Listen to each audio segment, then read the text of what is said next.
Halo semuanya, dalam video kali ini kami akan membahas mengenai ilmu aktuaria.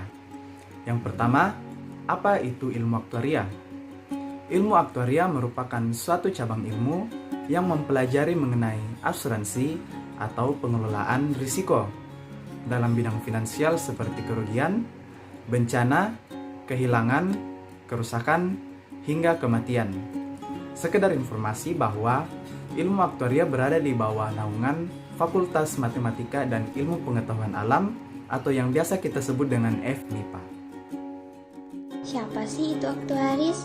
Aktuaris adalah seorang ahli yang dapat mengaplikasikan ilmu keuangan dan teori statistika dalam menyelesaikan persoalan-persoalan yang berhubungan dengan asuransi untuk mengukur dan mengatur resiko serta ketidakpastian. Sedangkan aktuaria adalah ilmu tentang pengelolaan resiko yang akan datang. Jadi aktuaris dan aktuaria itu berbeda, di mana aktuaris adalah seorang ahli profesional yang mampu dengan baik mengaplikasikan ilmu aktuarianya. Untuk menjadi seorang aktuaris, kita harus memiliki beberapa kemampuan. Yang pertama, kita harus memiliki kemampuan matematika yang baik, contohnya kalkulus, statistika, dan probabilitas. Yang kedua, kita harus memiliki kemampuan menyelesaikan masalah, daya analisis yang baik, dan project management. Yang ketiga, kita harus memiliki wawasan bisnis yang bagus. Yang keempat, kita harus memiliki kemampuan berkomunikasi yang baik, baik itu oral maupun tulis. Dan yang terakhir, kita harus memiliki kemampuan komputasi seperti spreadsheet, database, dan bahasa pemrograman. Untuk menjadi anggota dari PAI atau Persatuan Aktuaris Indonesia, kita harus melakukan uji kompetensi terlebih dahulu. Uji kompetensi ini bisa dilakukan dengan cara mengikuti ujian profesi aktuaris atau dengan penyetaran mata kuliah. Nah, untuk ujian profesi aktuaris ini ada dua level. Yang pertama ada level ASAI atau Associate of Actuaries of Indonesia, dan level kedua ada FSAI atau Fellowship of Actuaries of Indonesia.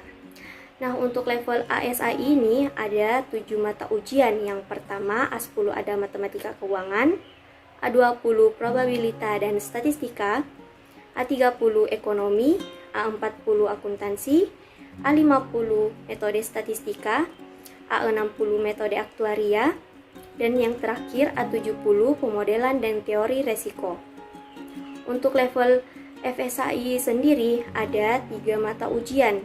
Yang pertama F10 investasi dan manajemen aset, F20 ada manajemen aktuaria. Yang terakhir kita itu harus memilih minimal 1 mata ujian. Yang pertama ada F31 aspek aktuaria dalam asuransi jiwa, F32 aspek aktuaria dalam dana pensiun, F33 aspek aktuaria dalam asuransi umum, dan yang terakhir aspek aktuaria dalam asuransi kesehatan. Peran aktuaris dalam perusahaan.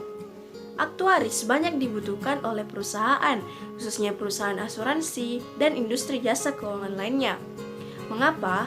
Karena mengenai tugas-tugas aktuaris, sebuah perusahaan tentu saja membutuhkan seseorang yang ahli di bidang resiko keuangan untuk memprediksi kesehatan keuangan perusahaan yang akan terjadi di masa mendatang. Aktuaris tentu saja memiliki peran penting tersendiri dalam perusahaan, seperti yang pertama yaitu menetapkan dan membuat produk asuransi dengan menggunakan skala biaya, tingkat investasi, dan klasifikasi resiko.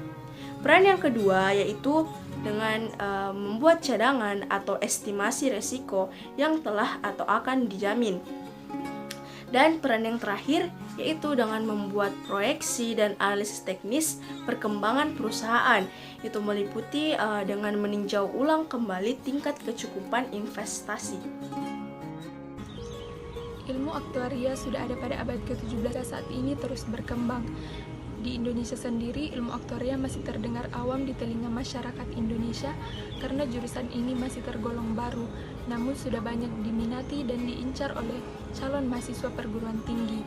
Di Indonesia, ilmu aktuaria sudah terdapat di beberapa perguruan tinggi swasta dan perguruan tinggi negeri. Salah salah satunya di Universitas Hasanuddin yang dibuka pada tanggal 17 Juli 2019.